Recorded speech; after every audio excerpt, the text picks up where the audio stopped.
प्रणाम। आप सभी के हमरा चैनल में स्वागत बा। आज आप सबके एगो बेटी विवाह गीत सुनावतनी। आशा बा कि आप लोग के पसंद आई तो लाइक और कमेंट जरूर करम। बाबा के बगिया में बोलले कोइलिया, सुगना बोलले सीताराम। बाबा के बगिया में बोलले कोइलिया, सुगना बोलले सीताराम। घोड़ावा चढ़ल अइले दुल्हा, कमन दुल्हा खड़ा भइले मड़वा के बीच। घोड़ावा चढ़ल अइले दुल्हा, कमन दुल्हा खड़ा भइले मड़वा के बीच।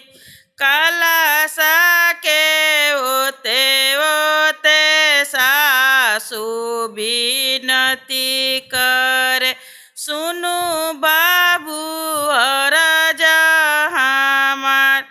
कलशा के ओते ओते सासु विनती करे, सुनु बाबू अरज हमार।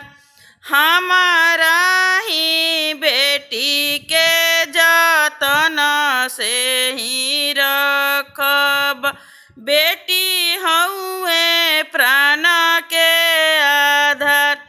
हमारा बेटी बाबू जतने से रखब, बेटी हउए प्राण के आधार।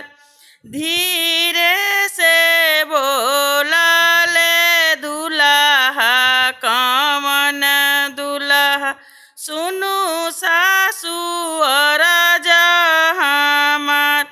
धीरे से बोलले दुल्हा, कमन दुल्हा सुनु सासु अरज हमार। तोहरा बेटी सासु जतने में रखब हम दिलवा के बीच।